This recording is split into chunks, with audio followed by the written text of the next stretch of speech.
Hey, bienvenue dans ton Yann et Frank. Tu sais, Frank, quand tu prépares un budget, c'est comme faire une recette de cuisine. Tu prépares un gâteau, mais un peu de farine, mais des œufs, tout ça. Un des ingrédients intéressants ou importants, c'est la rigueur budgétaire. Tu sais, tu fais un budget, tu veux qu'il soit suivi parce que Oui. c'est un peu le but de l'exercice. Ben, on dirait que Chrystia Freeland a mis de la farine, a mis des œufs, mais elle a oublié de mettre de la rigueur budgétaire dans son Oui. budget. Ça fait dur, hein, son affaire. Canada, là, ça vous tente-tu d'avoir un financier à la tête des finances? Je sais pas, du ça de même. Ouais, juste.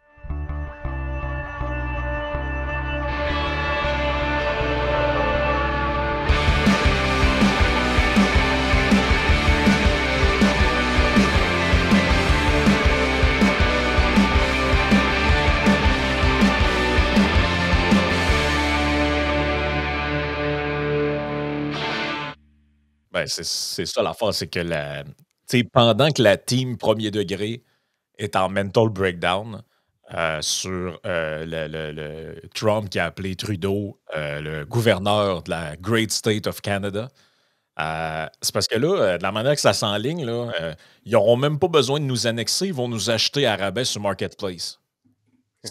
C'est juste ça, là. C'est là qu'on s'en va tranquillement. Non, mais je vous montre ce message-là que j'ai vu d'une madame. Je ne sais pas c'est qui, là. Marlène Robertson. Je sais pas c'est qui, là, cette bonne femme-là. Là. Mais elle écrit, elle reprend la capture d'écran de Trump et elle écrit As a Canadian, I find this post extremely offensive and insulting. Donc, comme Canadienne, je trouve cette publication extrêmement offensante et insultante. But allowance must be made when it comes from a malignant narcissist, fascist, and severe cognitive decline with the vocabulary of a third grader and the impulse control of a toddler. Le problème, c'est que c'est C'est une analyse de narcissisme. Ça. Les narcissiques, généralement, vont avoir tendance à penser que leur adversaire politique est de bas calibre et n'est pas intelligent. Ouais. Mais c'est qui est en cognitive decline? C'est quelqu'un qui écrit le message de Trump ou quelqu'un qui n'est pas capable de comprendre que c'est une blague? Tout est dit, Frank. On va s'en tenir à ça. C'est pas fort, là.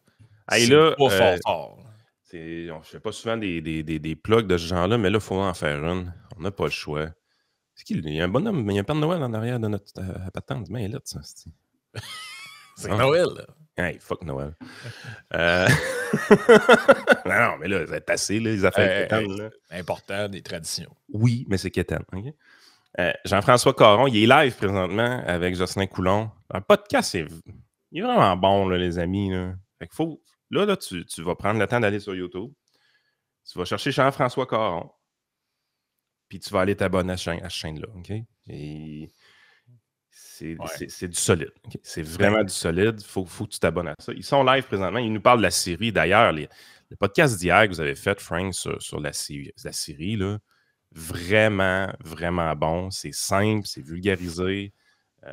On l'a mis les liens sur pillerouge.ca, évidemment. La Turquie triomphe, l'Iran et la Russie échouent. En tout cas, moi pour avoir écouté le prof Caron dans cette histoire-là, pour quelqu'un qui est pro-russe et sur le payroll du Kremlin, il n'a pas été tendre envers la Russie. Là. Non. C'est là que tu vois, il se dit n'importe quoi dans le monde par rapport aux idéologies politiques. Le prof Caron, c'est un bon analyste qui explique vraiment bien un sujet, qui vulgarise énormément. Moi, j'ai trouvé ce petit podcast-là que vous avez fait ensemble fantastique. Ça donne la base. C'est vérifiable, les faits qui sont là-dedans. Il montre le jeu de tous les acteurs. Puis évidemment, il dit lui-même, c'est même pas exhaustif, c'est tellement compliqué comme problème. Mais si vous voulez émettre une opinion sur la série, là, commencez par ce podcast-là. Commencez par écouter ça. Si tu parles sans avoir écouté quelque chose d'aussi de base que ça, je veux dire, tu parles au travers de ton chapeau. Non, c'est ça. Justin Trudeau, s'il avait écouté ce podcast-là, il aurait eu moins la cave quand il a exprimé les souhaits de démocratie et de liberté à la prochaine série. Mais tu sais, c'est parce que pour vrai, le set de connaissances nécessaire pour avoir une bonne analyse géopolitique est quand même très élevé. Là. Oh oui. Mettons juste pour parler de la situation au Moyen-Orient. Là, si tu comprends pas que dans un pays comme la Syrie, mettons, tu as des tensions entre deux branches différentes de l'islam, Et même, je dirais, 2 branches, entre guillemets, c'est quasiment 3 parce que la deuxième est une sous-branche d'une autre affaire. Là. Donc, l'islam qui se divise essentiellement en 2 groupes. Là, Pour le Québécois sunnites. moyen, le Moyen-Orient, c'est les Arabes. C'est ça, c'est les Arabes, alors que ça n'a pas rapport. Là. Mais tu te rends compte, il y a les Kurdes, il y a les Chiites, il y en a d'autres, et puis il y a la géopolitique, comme tu dis, il y a les États-nations qui jouent des rôles. Fait que, si tu arrives, tu dis « Ah, les Arabes, la merde, tout à pogner », ça, c'est le niveau quand même maternel de l'analyse. Ah, c'est ça. C'est ça. Là. Donc, en Syrie, par exemple, le régime d'Assad essayait symboliquement de faire une espèce de réconciliation entre 2 branches différentes parce que tu as 2 gangs, là, essentiellement, qui, au niveau de l'islam, dans ce coin-là, tu as une partie de la population qui est sunnite, tu as une partie de la population qui est alawite. Alawite, c'est quoi? C'est une sous-branche du chiisme qui est... C'est comme, mettons, si on le met en termes catholiques, imaginez que vous avez les protestants et en termes chrétiens, vous avez les protestants et les catholiques. Et dans le protestantisme, tu as des sous-branches. Tu as l'anglicanisme, mettons, est une sous-branche du protestantisme. Bon, ben, c'est la même chose qui se passe là-bas dans une version islam de la chose. Fait que c'est quelqu'un qui ne comprend pas ça. C'est sûr, ça devient dur de comprendre l'essentiel. Mais revenons à nos moutons parce que... je ne sais pas si c'est un bon animal pour la décrire, mais c'est l'expression qui est consacrée. Donc, Freeland va déposer la semaine prochaine, en fait, dans quelques jours, le 16 décembre, elle devrait déposer la mise à jour budgétaire dans lequel, finalement, on va s'apercevoir, un peu comme avec Éric Girard, qu'il n'y a aucune des prévisions qui a été faites depuis 2015 qui est respectée. Donc, à chaque fois, on nous dit « Ah, voici quelles seront les dépenses en 2022, en 2023. » Puis chaque fois qu'on fait une mise, c'est même pas à chaque budget, c'est à chaque mise à jour. Donc, vous comprenez qu'un Girard budget... aussi, by the way. Girard aussi, by the way. Donc, chaque fois qu'il y a un budget et une mise à jour, un nouveau budget et une mise à jour, chacune des prédictions s'avère complètement erronée.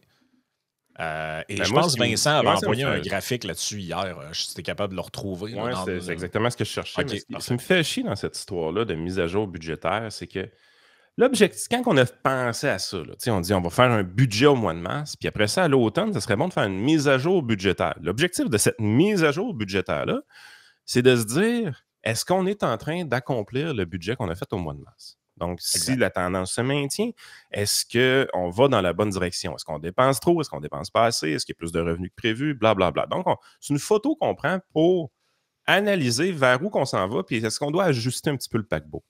Le bug, c'est que le politicien en quête de vote, puis il essaie toujours d'acheter ces votes-là, il utilise la mise à jour maintenant comme un deuxième budget. C'est comme si on avait 2 budgets chaque année. Donc, à chaque mise à jour budgétaire, on en profite maintenant pour faire des nouvelles annonces, des nouvelles dépenses.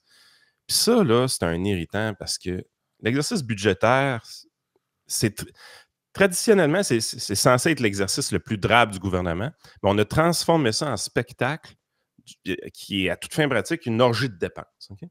Une orgie de nouvelles dépenses. Ils appellent ça des investissements, des nouvelles dépenses. Mais là, on a même doublé le plaisir avec les mises à jour budgétaires. Exact. Mais c'est une catastrophe au niveau financier. Je veux dire, ça nous coûte cher. Ils ne sont pas capables de tenir leurs promesses. Ils ne sont pas capables de respecter leur putain de budget. Puis ça, c'est pas à tous les ans, c'est à tous les 6 mois. À tous les 6 mois, tu te rends compte qu'ils sont à côté du budget, puis ils vont amener des nouvelles dépenses parce qu'ils ont d'autres idées de cave à mettre en place. Justement, parlant de nouvelles dépenses, c'est exactement là que je m'en allais. Très bonne transition.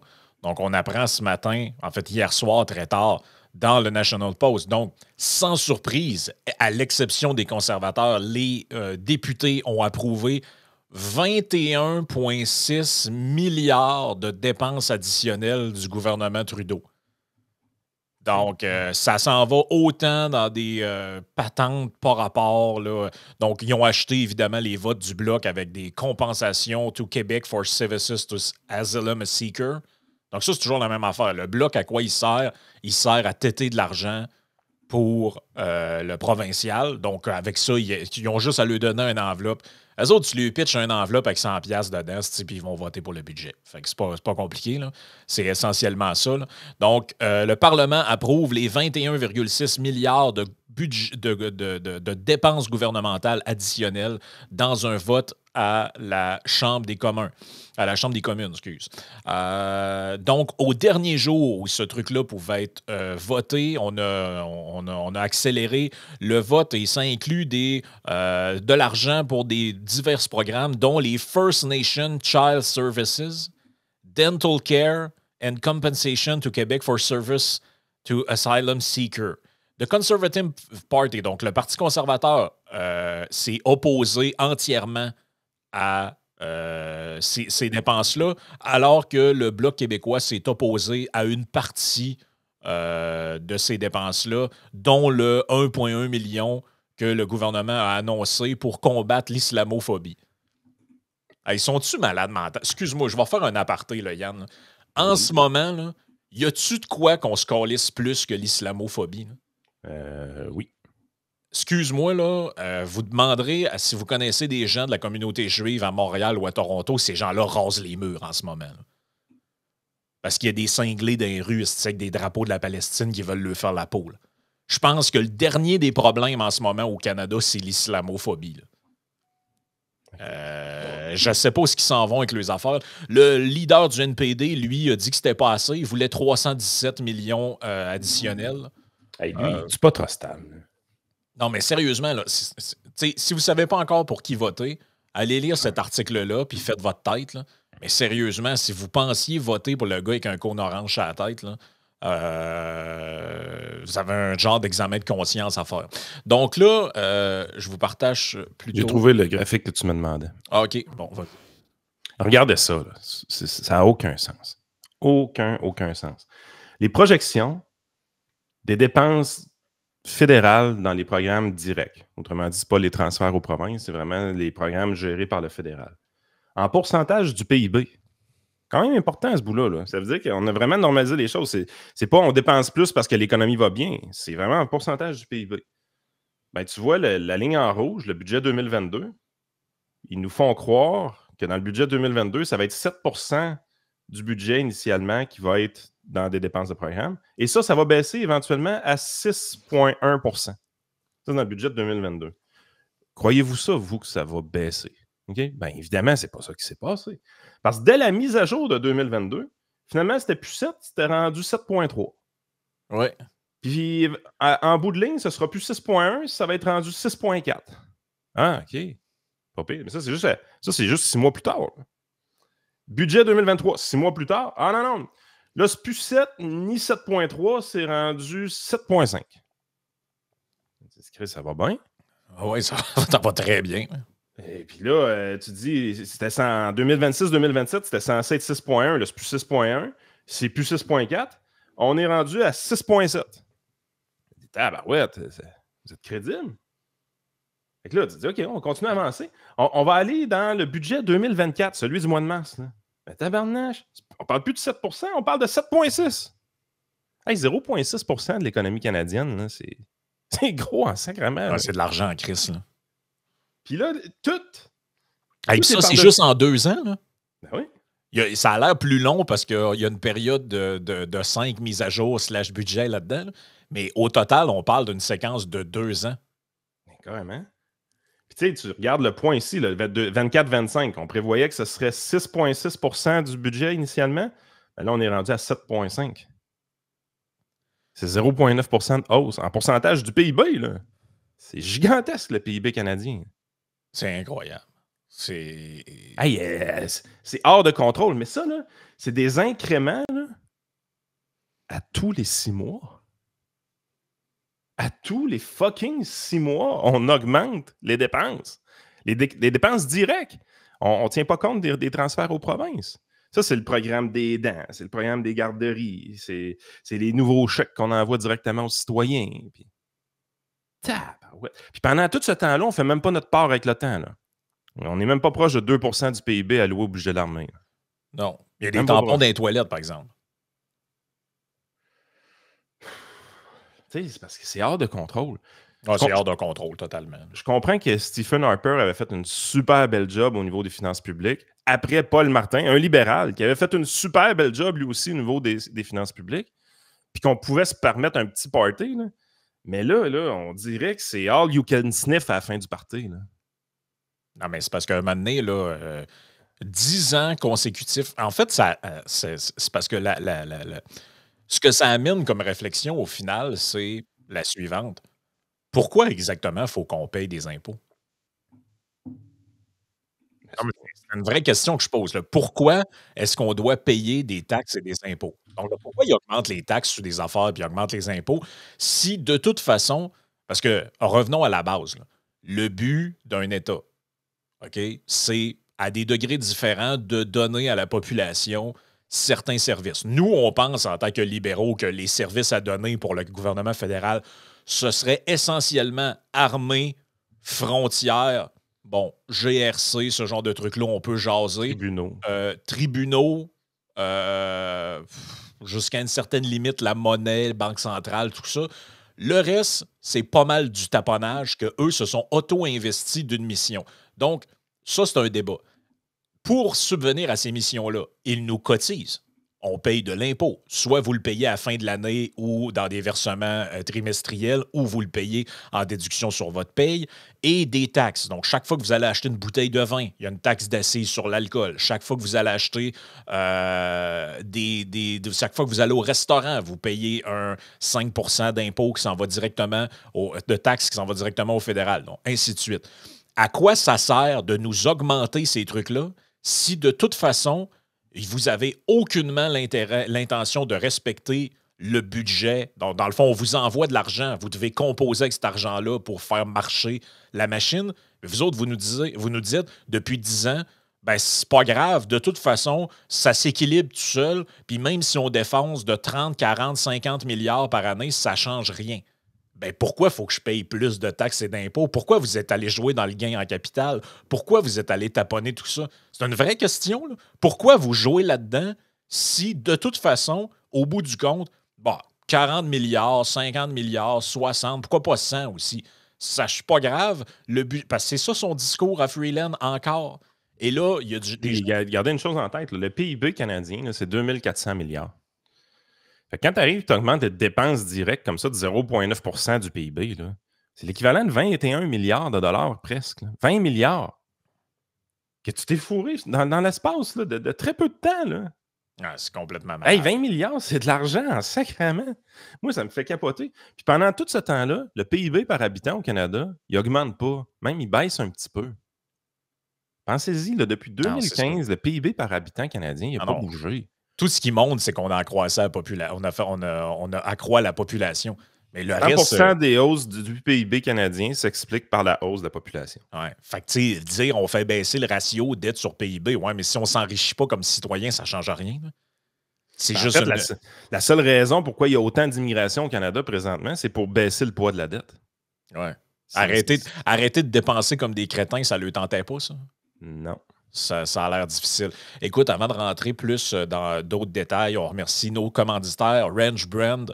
Donc, profitez-en, c'est le temps des fêtes. C'est le temps de donner un hoodie qui a de la gueule un peu, un T-shirt, une casquette, peu importe. Donc, si vous cherchez des cadeaux là, de dernière minute pour votre père, votre mère, peu importe. Donc, profitez de notre pourcentage de rabais. Donc, 10 de rabais pour avoir accès aux vêtements de Ranch Brand en utilisant le code promo YAN10. Et si vous achetez pour plus que 120 ou 125 $ de matériel, l'expédition est sans frais. Donc, profitez-en. Je pense que c'est le temps de faire un cadeau qui a de l'allure. Moi, mes trucs Ranch Brand, je les mets sans arrêt. Ils ne sont pas encore décollissés par le lavage.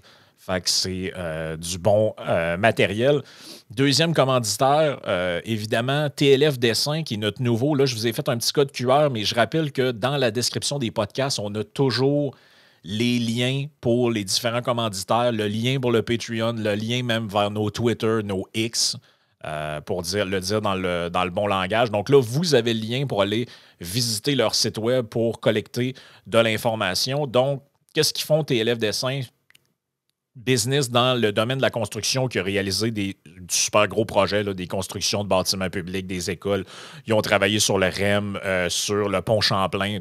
bref, des grosses affaires. Ils font des plans d'ancrage, des pièces encastrées dans le béton, des plans de montage, des dessins d'assemblage, des calculs d'assemblage, des relevés de chantier, du scan 3D. Bref, si vous êtes dans la construction, ils font pas mal tout. Donc, eux vont vous accompagner dans la conceptualisation là, de vos projets de construction. Donc, c'est vraiment une super business. Allez voir ça. Je continue avec Freeland. Donc, je voulais vous mettre à l'écran cet article-là du... Juste attendre un peu, je vais vous donner les stats qu'on venait de dire. PIB par habitant. Là. Oui. Là, présentement, on sera à 53 000 US. En 2012, on était à 52 000 US. Et en 2012, on était en avant des États-Unis. Es-tu capable de circonscrire la période de temps juste à cette... Non, ça ne marche pas. Non. OK. Parce que le graphique que vous voyez souvent circuler, un de ceux qui est mis par Poilievre, on voit souvent cette section-là, tu sais. Ouais. Où on voit la séparation, puis là, il met souvent un petit point genre « Oh, what happened here? » Puis tu vois élection de Trudeau. Là. Non, mais tu vois, 1990, là, on suit les États-Unis. Après ça, on vit une grande période de stagnation économique. Hein? Je sais pas pourquoi. J'ai encore des libéraux au pouvoir. Et pendant ce temps-là, les Américains montent. En fait, les Américains n'ont jamais arrêté vraiment de monter. Nous autres, on a une grande période de stagnation économique de 90 à 2002. Okay? Notre PIB par habitant est à 24 000 versus 37 000 pour les Américains. C'est quand même assez spectaculaire, la différence. Là, on a une période de remontée. Quand je dis que Paul Martin, un libéral, a fait une bonne job, ben on le voit, jusqu'à l'élection de Stephen Harper. Et que Stephen Harper maintient le cap de Paul Martin, mais le rattrapage a principalement été fait quand même sous Paul Martin. Puis on se rappelle, il y a eu de la rigueur budgétaire incroyable au début des années 2000. Ben, cette rigueur budgétaire-là a fait du bien au Canada, tellement de bien qu'en 2012, on s'est ramassé avec un PIB par habitant par-dessus celui des États-Unis. Le Canada est en avant des États-Unis en termes de richesse par habitant. Pense-y, là, c'est pas ça qu'on veut comme place. Il me semble, moi. Puis là, on est en 2012, 3 ans avant la fin du règne de Harper. On arrive en 2014, on est à 50 000. Et là, on s'en va aujourd'hui, en 2023. On n'a pas bougé. On est à 53 000. Aucune avancée depuis ce temps-là. Pendant ce temps-là, les États-Unis, eux autres, ça explose. 81 000! Ah, puis ça tient-tu compte, ces chiffres-là? C'est-tu des chiffres absolus ou c'est ajusté à l'inflation? Parce que si c'était juste à l'inflation, OK. Parce que j'allais dire, on s'est appauvri. Hein.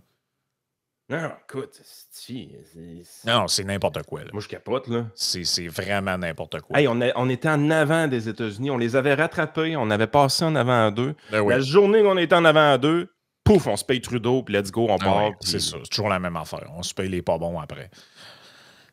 Écoute. Ça m'écoeure. Mais, hein. Donc, éditorial dans le Toronto Sun ce matin, très bon, sur cette affaire-là qui s'appelle « Freeland move the goalpost ». Donc, évidemment, le discours d'un manipulateur s'en vient. Je vais vous le mettre en français pour les besoins de la lecture. On nous dit le problème avec le gouvernement Trudeau en ce qui concerne les finances du pays, c'est qu'on ne peut pas se fier à ce qu'il dit. La raison en est qu'il ne cesse de déplacer, moving the goalposts, des poteaux de but qu'il a lui-même fixés à un point tel que prendre ce gouvernement au mot est une mauvaise idée. Dans son budget d'avril 2024, il y a à peine 8 mois, la ministre des Finances, Chrystia Freeland, a déclaré que 3 choses étaient importantes pour maintenir l'ancrage budgétaire responsable du Canada. Il vient carrément de la traiter de menteuse. Ben, ça va être difficile de faire autrement. Ils étaient, pour citer le budget 2024 de Freeland, maintenir le déficit 2023-2024 à un niveau égal ou inférieur à la projection du budget 2023, donc qui était 40,1 milliards. Là, on vient d'apprendre qu'il y a 21 milliards de dépenses supplémentaires. Réduire le ratio dette sur PIB en 2024-25 par rapport à l'énoncé économique de l'automne 2023 et le maintenir sur une trajectoire descendante par la suite. Et troisième élément, maintenir un ratio déficit sur PIB en baisse en 2024-2025 et maintenir les déficits en dessous de 1 % en 2026-2027 et dans les années suivantes. Le budget 2024 est conforme à l'objectif budgétaire du gouvernement et à ses objectifs budgétaires, dit-elle.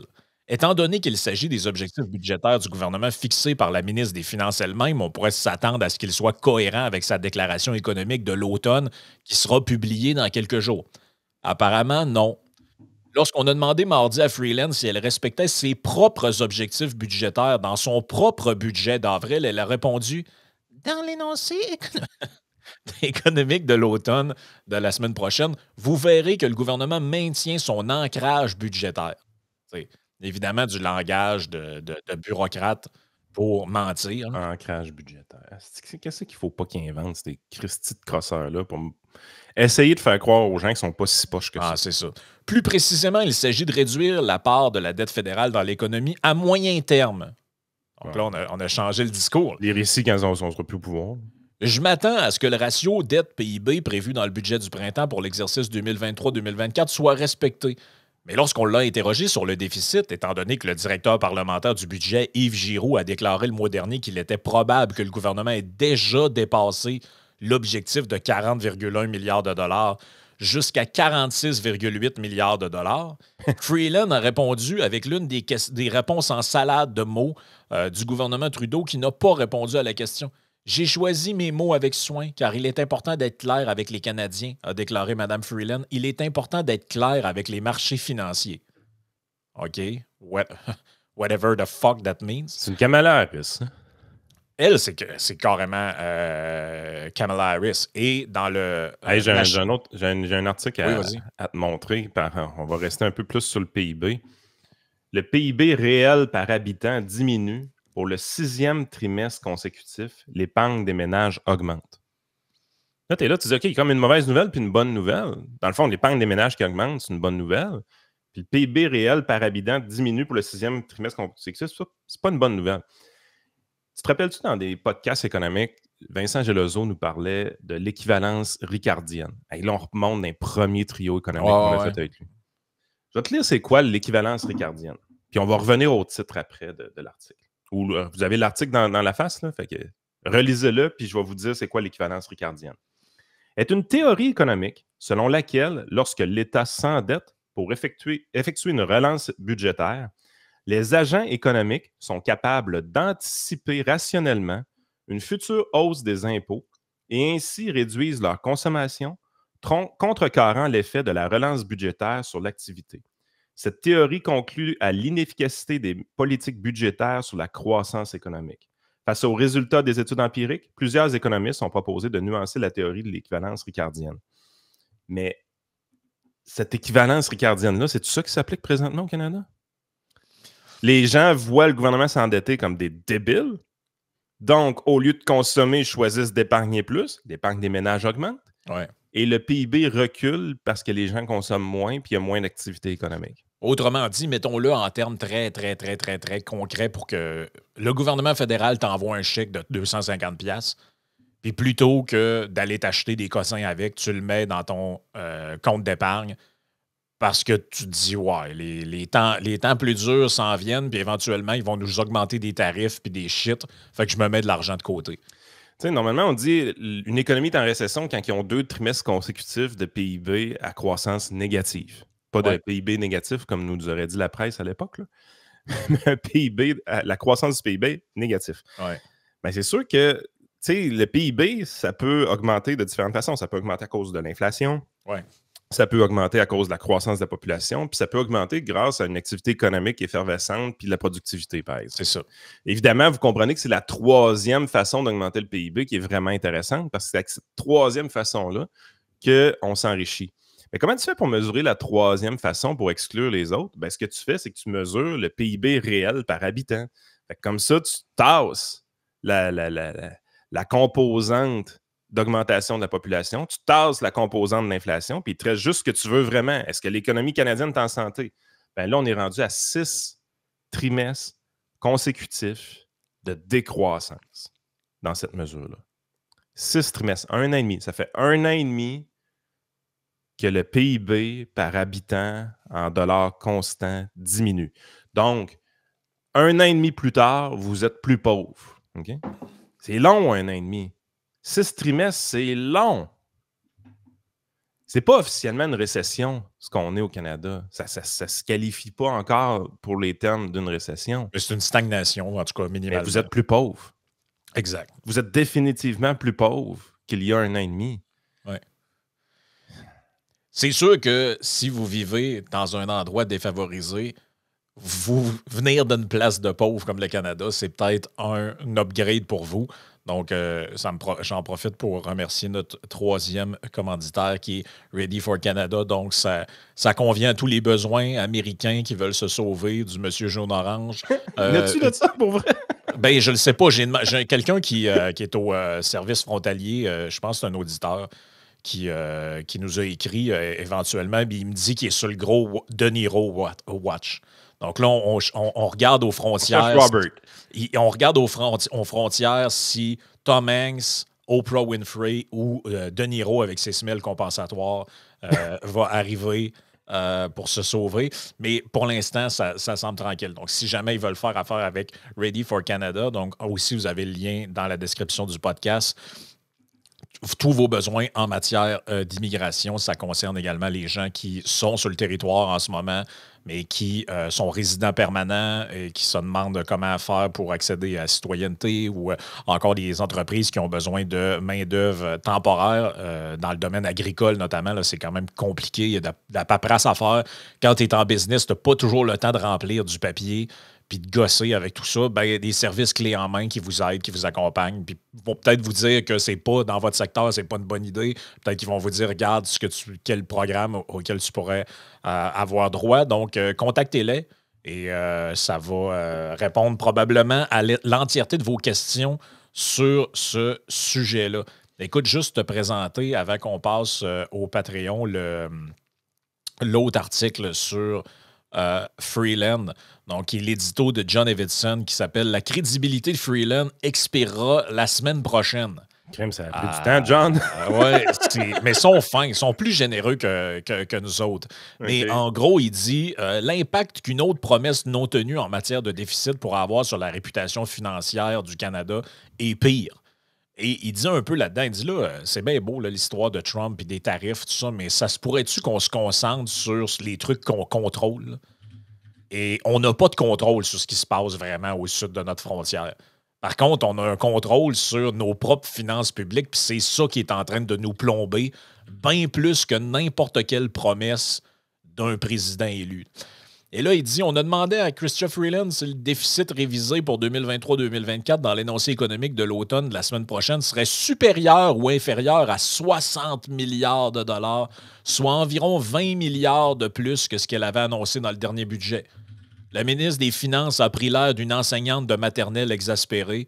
Vous connaissez ce regard et a réprimandé les conservateurs pour avoir même soulevé le sujet.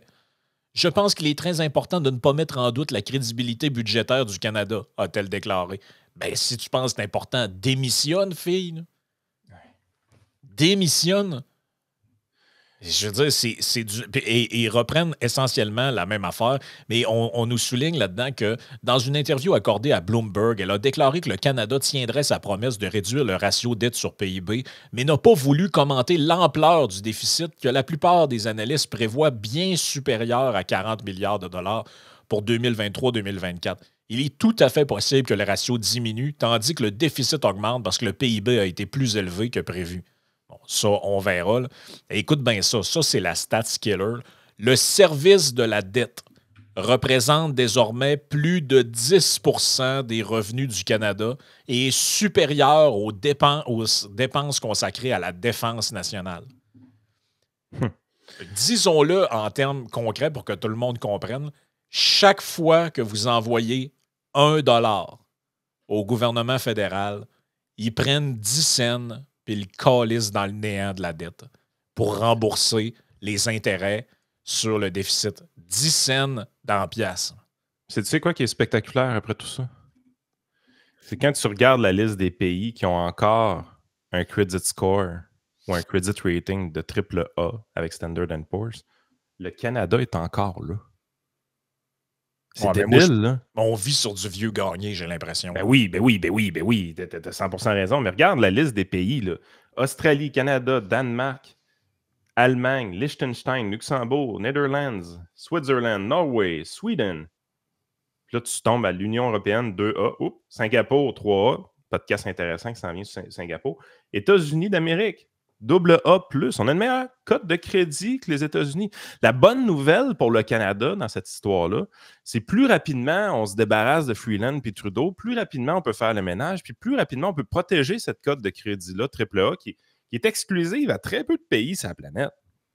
Non, c'est n'importe quoi. Il n'est pas trop tard. Je veux dire, le ménage de Paul Martin au début des années 2000 et de continuer par Stephen Harper par après a tellement été bon, a tellement été efficace que le Canada a les moyens de redevenir un pays compétitif. Et on peut avoir une croissance économique très rapide la journée qu'on libéralise cette économie-là puis qu'on délie les chaînes de nos gouvernements. Pas de nos gouvernements, en fait, mais des entreprises privées qui subissent le gouvernement. Mais là, il faut que ça tombe, ce gouvernement-là. Puis là, malheureusement, la NPD n'a rien à faire avec ça. Le Bloc québécois, pendant 5 semaines, il y avait la balance du pouvoir, apparemment. Ils pouvaient le faire tomber, ils ne l'ont pas fait. Gang de tata. Puis, il n'y a aucun Québécois qui leur en veut. Moi, ce bout-là me fascine. Le Bloc québécois pouvait faire tomber le gouvernement, puis ils ne l'ont pas fait. Ah ouais, mais là, l'NPD, ils auraient sauvé par après. Non, mais c'est parce que dans leur vision... à très court terme, les autres ils disent ben, le Bloc, il va rechercher notre argent, il nous redonne de l'argent. Ouais, mais cet argent-là, les amis, là, c'est pas de l'argent qui existe. C'est de l'argent qui émerge out of thin air, qui est emprunté. Et savez-vous quoi? Le jour où le Québec deviendrait un pays, on va ramasser la quote-part de crédit avec lequel ils vous ont acheté. Ah, oublie le pays, là. Est-ce que vous comprenez ce bout-là? Là? Parce qu'il est quand même important de le comprendre. Et je termine avant qu'on passe au Patreon parce qu'il y a un truc intéressant qui est expliqué dans l'article du National Post par un des analystes de la banque BMO, que pour une fois, souvent, les analystes de banque, je trouve qu'ils sont un peu en dehors de leur pompe, mais là-dessus, je pense qu'ils étaient on point. Là. Il dit le problème avec le gouvernement fédéral, c'est qu'ils font croire à tout le monde que la croissance économique vient de leurs dépenses folles. En réalité, elle vient d'une seule et unique chose, c'est les niveaux records d'immigration qu'on a eus. Et là, ils se sont eux-mêmes commis à réduire ces niveaux-là par la pression, justement, de toutes les crises qu'ils ont créées, parce que, Chris, tous les chantiers sont sur le hall dans toutes les villes partout, puis ils font rentrer des millions de personnes chaque année. Fait que là, ils ont créé crissement des problèmes avec ça, parce qu'ils sont pas capables d'arriver. Là, la récession va commencer. L'offre et la demande. Ben là, la réduction des seuils d'immigration mélangée avec des déficits chroniques de même, là, on va avoir une petite crise, là. Ben, tu sais, là, on va tomber officiellement en récession probablement la journée qu'on arrête d'augmenter le PIB avec l'immigration. Mais moi, là, le PIB total du pays m'en sac un peu. C'est le PIB par habitant qui est important. Ben, exact, ben oui. Je veux dire, ce PIB-là par habitant baisse depuis 6 trimestres. On devrait déjà être en panic mode au Canada. On devrait être en panic mode présentement, dire hey, là, il y a de quoi qui ne marche pas, il faut qu'on rétablisse l'économie, nanana. Les Canadiens, ils épargnent plus. Puis la raison pourquoi ils épargnent plus, c'est qu'ils ont l'impression qu'ils vont se faire taxer plus parce que le gouvernement dépense trop.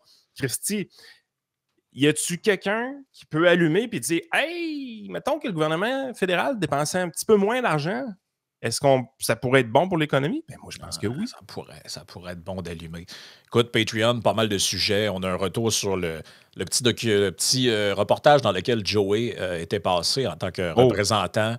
L'excellent reportage. Excellent reportage non biaisé, où Joey était représentant de l'héritage catho-masculiniste ou je ne sais pas trop. Donc, on va revenir sur cet événement-là. Le vrai show, c'est sur Patreon, by the way. Là.